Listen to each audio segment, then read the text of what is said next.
ఈ ఆర్కిటిక్ సాహస యాత్రలో నిన్న నా రూము 407 చూశారు కదా, చిన్న రూము. కానీ ఇప్పుడు ఏం జరిగింది తెలుసా, ఒక అద్భుతం జరిగింది.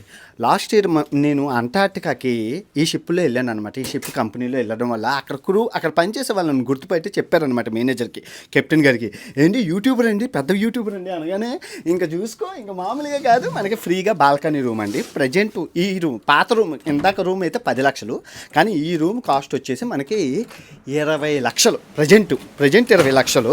ఎందుకంటే బాల్కనీ ఉంటుంది, ఇదే పెద్దది. ఇంకా దీని తర్వాత ఇంక లేదు, ఇంక పైన ఇంకే రూము లేదనమాట. ఇదే బాల్కనీ రూమ్ అనమాట. ఇదే రూము నెక్స్ట్ ఇయర్ 2025 ఇదే టైంకి ఇదే షిప్, ఇదే రూము 6వ ఫ్లోర్లో కావాలి అంటే అక్షరాల 40 లక్షలు ఖర్చు పెట్టాలి. కానీ మనకి 10 లక్షల్లోనే సవగ్గా వచ్చింది. అదృష్టవంతుని 30 లక్షలు సేవ్ అయ్యాయనో చెప్పుకోవాలి. అంటే యూట్యూబర్, పెద్ద యూట్యూబర్ కదా, వాళ్ళే ఫ్రీగా ఇచ్చారు, ప్రమోషన్ అవుతుందని చాలా హ్యాపీగా ఉంది. అన్ని వీడియోలు చూడండి, నాన్ విష్ణు ఛానల్లో ఉంటాయి.